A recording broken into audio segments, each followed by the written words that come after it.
Hi, I'm Greg of Gregor Horror, and I just wanted to talk for just a little bit about what my work means and how the style of that factors in. Most of my work is about my experience with dysphoria. It can feel very horrific. It feels like there are parts of me that aren't connected to me. And so, because of that, I represent these monsters, this world, through bits and pieces. So, like with this upcoming one that I have, it's all these tiny little pieces. It's pretty much for every film. And I have separate heads, and I have separate arms and fingers, and toes and feet, and necks, and torsos, and I move them like a puzzle as I make the film. So I take one little piece and I connect it like a puzzle throughout the film, and it takes a long time to finish, but I hope that it's worth it. Um, Basically, the puzzle has to come together.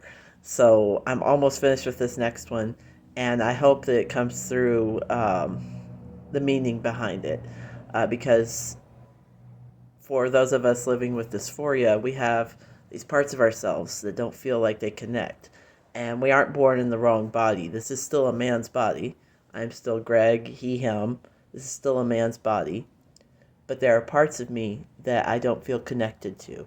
And because of that, I feel disconnected.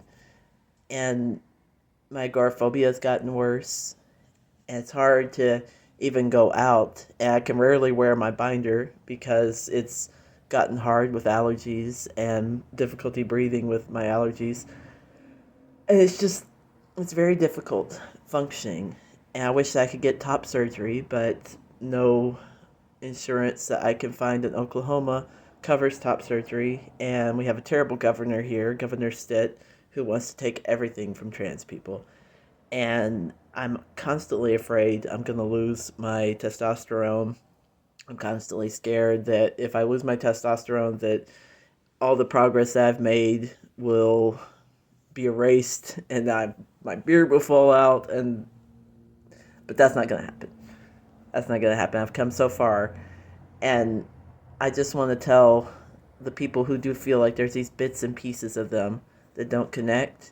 I understand, and I feel that too, and it's valid. We have dysphoria, and that's valid, and it's real.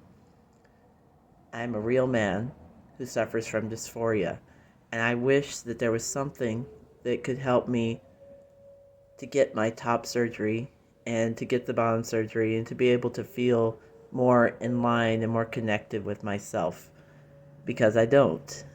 And I hope that the monsters can help to tell that story. Most of my monsters are supposed to be queer and trans, and they represent us because most of the time when we watch movies and shows, we don't see representations of ourselves, particularly in horror. And I hope with my horror to show the horrific aspects of living with dysphoria and how hard it is to not have access to the things that can help us to live to our fullest and to our happiest. And there's so much horror behind that, experiencing that.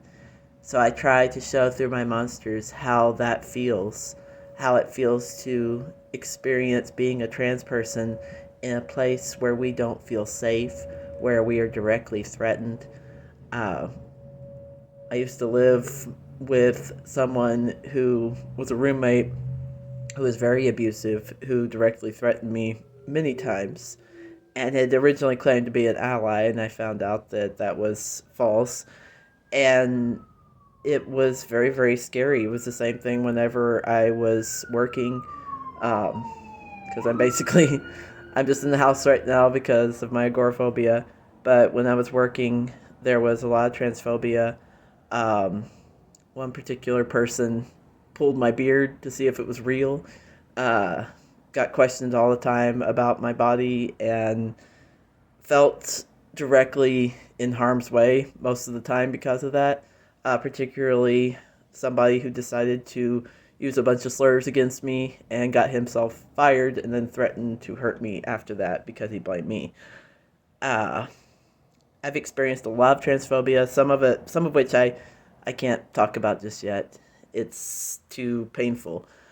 Um, but because of those experiences, I've been able to create these monsters. Most of them came from my dreams, and when I dream these monsters, they aren't the villains. The villains are usually the people who look normal and people who are smiling all the time and want everyone else to smile all the time and be happy even when they're not, and to feel like they're getting everything when they're losing everything. And I hope to represent with those monsters what I see in my dreams, to be able to represent with them that aspect of ourselves, because we're called freaks, we're called monsters, we're called mutants, we're called all these things. And when we reimagine that, when we take that to heart, if we can take it two ways, we can take it as we are valid. We are valid and we are real, and people don't want that. They don't want people who are different. And it's good to be different and to be unique, and we should celebrate that. But then we take it the other way, and we feel so separate and we feel so isolated, because that is what bigots want. They want us to not exist, and sometimes they work slowly towards this. They don't come at us all the time with a direct attack. Sometimes they work slowly, and they tear away at the little rights that we have. They want to drive us back into the closets. They want us to detransition. They don't want us to exist. And I want to tell you today, you do exist. You do exist.